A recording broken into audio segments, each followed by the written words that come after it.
I am a huge Halo fan. Huge Halo fan. Absolutely love the Halo series. Up until Bungie left. Everything after that, absolute trash. Especially Halo Infinite.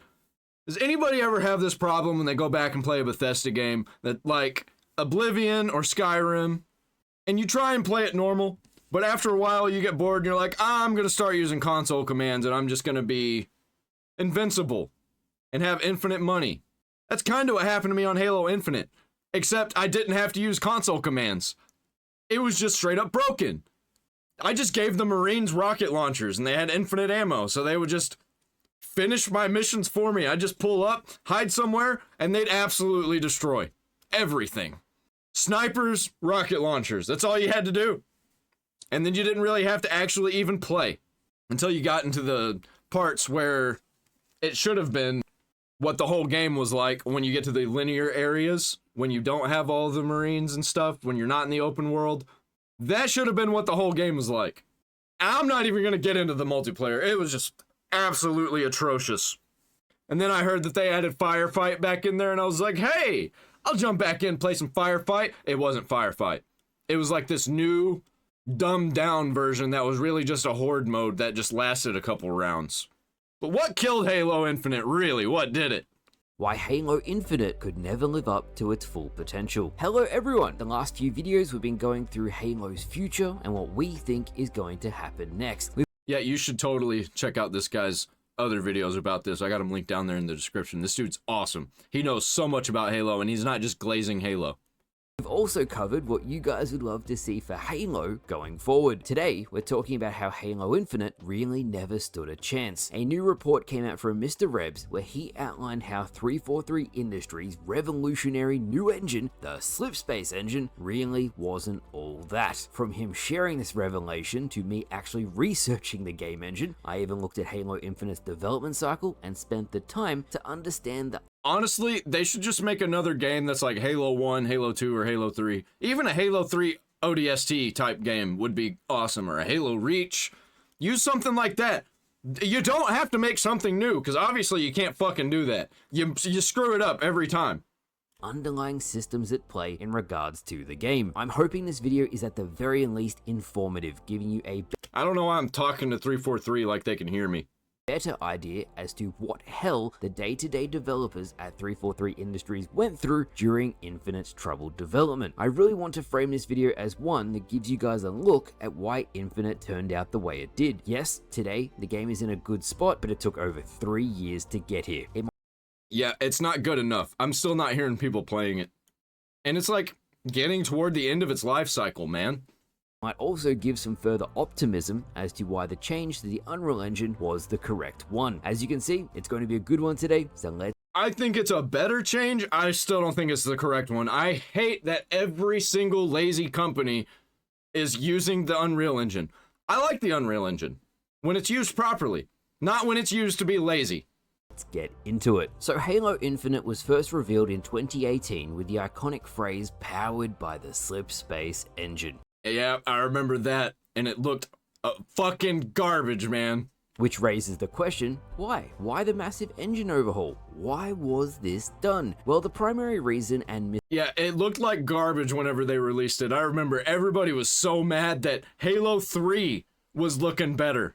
Mr. Reb's report stated this, was that the Halo engine, even when upgraded to Slipspace, was not designed and had severe limitations when it came to designing an open world game. That's right, the Halo engine had great difficulties being used for an open world game. Then why make it an open world game? We didn't need one. Now nobody cares. Nobody plays the Halo Infinite campaign. It simply wasn't designed for it. The big change I noticed about Halo Infinite's campaign versus a traditional campaign mission from, say, the original trilogy is that when you would play a Halo mission, it would actually load the level in segments. Halo Infinite had to have that whole open world loaded. It also needed to run on an original Xbox One, something that would have done nothing but made their lives so much harder. It's probably why when you go inside in any area of Halo Infinite's campaign, it is completely closed off from the outside world. This means the game only has to load everything in a linear style Halo level environment. Dude, like, let's go back to linear Halo. I don't want another open world Halo. If I hear that the new Halo is open world, I'm not even gonna try. If I hear that they're going back to the mission style, I'll try it. I'll try it. Not the open world too. Now, brute forcing the Halo engine to do this when there was massive drawbacks by doing so. But with the last Halo thing being the Halo TV show, you know, I don't got high hopes. Like, my expectations are almost zero. It had Mr. Rebs even say himself it was doomed from the start, and that's quite a thing to say. No doubt developing Halo Infinite whilst upgrading the engine absolutely drained resources from the studio, but there was even images of a planned snow biome, the space rhinos, so many things were planned for Halo Infinite, but due to time, the pandemic, the engine, it all started to pile together and became a huge nightmare. It would not surprise me at all that due to these issues, that's why Halo Infinite's campaign was cut down so drastically in size. Yeah, I felt like there was so much missing. And they cut it down drastically in size, but also had an open world. I don't get it. It was just a really bad decision. They should have just not tried something stupid like that, not tried something that different from Halo, just to chase trends. I think literally they did it because it got everybody thinking like, oh, what would an open world Halo game be like? That's crazy. This is new. I'm excited. Maybe they'll do something good with it. And they didn't. And nobody cared. People approximated that 2/3 of Halo Infinite's campaign was cut, but that's just from the information we have available. If you were curious as to what got... Dude, when I was playing Halo Infinite, and I did the final boss of Halo Infinite, the original final boss, apparently there's a bunch of new stuff, I was like, that was it? That was the end? What about the final boss? What about the, like, actual villain? What's happening here? Why did it just end there? And then nothing. They didn't say nothing. Cut from Halo Infinite's campaign, different biomes were planned, there was scenes from trailers not making it into the game, we even have the fabled cut campaign DLC, which by the way, is now going into a book. I always wanted a Scarab fight with Halo Infinite, a banished Scarab. Yeah, all of the crazy cool stuff that happened in all the other games, they just weren't here. This was literally just to like, go here, clear out all the enemies, get the outpost. It was like typical Ubisoft open world stuff. Like, clear out the tower, open up this part of the map.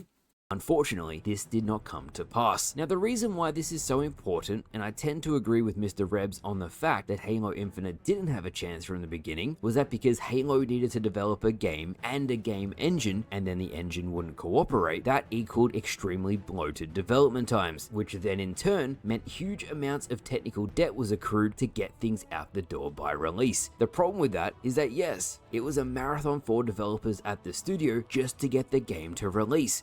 Man, all we really want is just a Halo 3 2 or a Halo Reach 2. Something that's like those two games. We're not going to get that. I don't think we're ever going to get that. I think the next Halo is going to be the least Halo that Halo has ever been. For the public, that was the starting line. Halo Infinite was received well, but then when you need to release content right away, the engine won't allow you to add anything, and then when you actually need to make one change to the game, you need to go to launch because it will take so long. Not an exaggeration, by the way, it was that bad. That was when 343 Industries decided to try and fix the engine, fix the technical debt, and improve their workflow so they could actually release content at a steady pace. That's why Joe Staten literally said, go slow now to go fast later. It's the primary reason why Microsoft elected to move to Unreal. The workflow is just so much better. Flipspace, even with over a year of work done to it, just simply wasn't cooperating. Yes, they got it to a point now where they could release a small amount of content each season, some cosmetics, a new sandbox item, and No more cosmetics, please. No more microtransactions. That was another thing that pulled me out of it, is there wasn't enough content, but there was too much content in the store, and it was in your face about it. And Halo Reach was just a better system. They borrowed from Halo Reach and then they put a price tag on it. and a new map, but compared to other games on other engines, it is still minimal in comparison. Here's what I heard from my own conversations. Because of those engine limitations, that's where the Battle Royale Project Tatanka ran into issues. There was huge stability problems, huge issues with loading in players. Even with some of the most talented developers in the world, the Halo engine just wouldn't cooperate. Yeah, not to mention that they just didn't have anything to do online. They didn't even have Slayer. They didn't even have Slayer. They had like a Slayer playlist, but you couldn't just play regular Slayer. And that's something that I do feel for the developers who were at 343. They were working as hard as they possibly could because they knew their players wanted content, and yet there was absolutely nothing they could do. Yeah, I blame the corporation. I blame Microsoft. I blame the executives of 343, now Halo Studios. It's funny, from that one decision to follow trends to do a quote-unquote open world Halo campaign. Yeah, it fucking ruined everything. It was a terrible idea, and I hope they don't do it again. But they probably will, because they're gonna double down. Be like, no, this was a good idea. This is what our Halo is gonna be. We're better than Bungie was. To be honest, Halo Studios 343, they are technically better than Bungie is now. I will admit that, but I still fucking hate both companies. That now we know is only semi-open world, as the engine wouldn't allow for a full open world campaign. From that decision spawned the avalanche of issues to follow. That's probably the primary reason why 343 spent their time decoupling the campaign from the multiplayer. With the two separated, they didn't have to test the campaign every single time they'd release new content. By having them linked, there was always a chance it would break everything. I could honestly go on and on and on about how many problems the engine itself caused, but the one I'll focus on, which caused great difficulty, and you can go read the presentations for yourself on this, is what's crazy to me is that it didn't launch with co-op story, co-op campaign. But there was a mod that allowed co-op campaign, and that really shows you that it was possible to do. They were just incompetent. the frame rate. 343 ran into numerous hurdles trying to get the Halo engine to go above 60 frames per second and have a variable frame rate. That was the first of many challenges, as the engine just would not cooperate and took a lot of time. Yeah, that makes me think that they're gonna make a Halo Infinite 2 in the Unreal Engine, and I'm gonna fucking hate it. Because they're not gonna do it right. They're doing a new thing again, and it's not gonna work right. There's gonna be so many problems because they have no idea what they're doing. Slipspace was truly different to the engine that came before it because it was brute force to meet the needs of a modern title. This unfortunately had major consequences and became a major time sink. If you're looking for someone to blame, it falls squarely on leadership. Yeah, Halo's been around too long. They kind of just need to kill the franchise, move on to something else. But now they can't because they just made a studio that can't do anything except make Halo games. 343 was already kind of like a Halo thing that came from Halo. But Halo Studios, that's like straight up, now they can't do anything but Halo because it's in the name and it's rotten. The franchise is rotten. They just need to stop it. Do something else. Move on. Let the franchise die. You're not doing it right. Developers were almost given an impossible task with the open world campaign, and because of that, Infinite launched without key features like Forge, unique custom game options, theater mode accuracy, saving films, and other quality of life options that just didn't function correctly. All of those issues stemmed from the engine not wanting to cooperate. Yeah, so why did they do it? Why did they do it at all? It's so dumb. It's like the executives just like, all the developers were saying, oh, nothing's working, it's a disaster, and the executives were like, we're too far in, we spent too much money, figure it the fuck out. And they were like, well, we can't, everything sucks, we need to do something else. And they were like, well, we can't do anything else, do what I say or you're fired. That's probably exactly how it went down. Exacerbated by the pandemic and Microsoft's decision to use contract workers, something that definitely didn't help when new employees would come in and have absolutely no idea what they're doing. True. They would spend I didn't even months know that. learning. I didn't even know that. They like actually didn't have a steady studio that was working on it. So that means that the people working on the next Halo game are going to be people that didn't work on this one. And they're going to be working on something completely new. And the people who worked on Halo Infinite aren't going to be around anymore because they were contracted in. What is going on over there, man? I don't understand why they're trying to keep up this dead franchise. A foreign engine they had never used before. It is no surprise really that Halo Infinite turned out the way it did. It became so much effort to fix and maintain the Slipspace engine that the entire team associated with its maintenance and development were laid off from 343. I feel sorry for all the Halo YouTubers and Halo content creators in general, because all I see from these guys is like, man, I want this game to be so good, but they keep making terrible decisions. and then they'll do a good decision, and they'll be like, Halo's back! And then they'll immediately do a bad decision and completely fuck all that up. And I think it's too late. I think it's way too late. I think people are already like, well, even if they make it good, I'm already checked out, man. I've already moved on. Who then changed their name to Halo Studios. I do have respect for the developers who took the time to fix numerous networking issues under the hood and to get the game where it should have been at launch, but I truly hope that Microsoft now has learned their lesson. They haven't. Honestly, if anything, they're probably getting worse.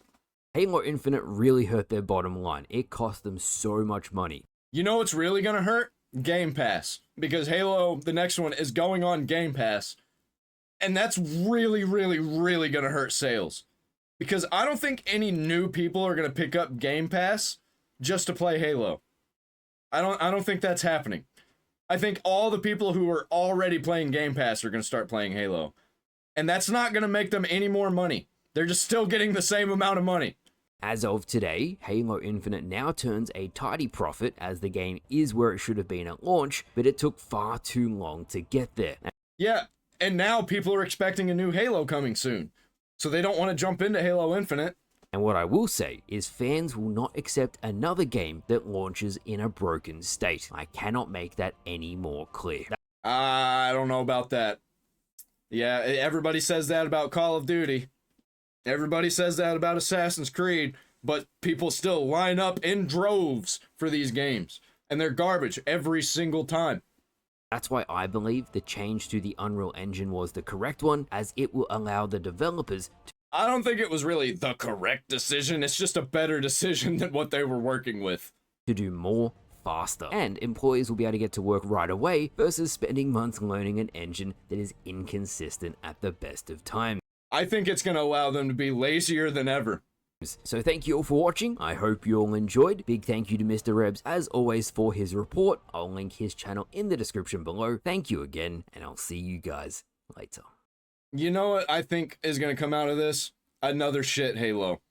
I don't think this is going to be good. I think Halo is a dead franchise.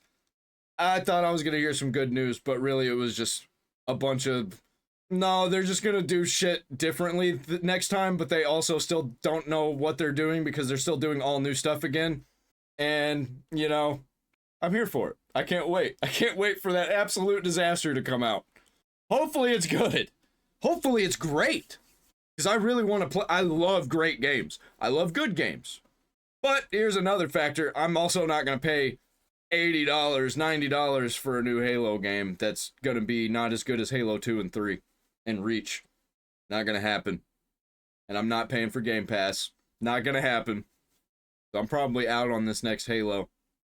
And then they'll make the multiplayer free just like Halo Infinite, and I'm not about that.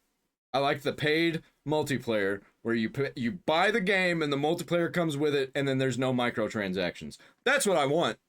That's not what we're going to get. Guaranteed. So I'm already out on it.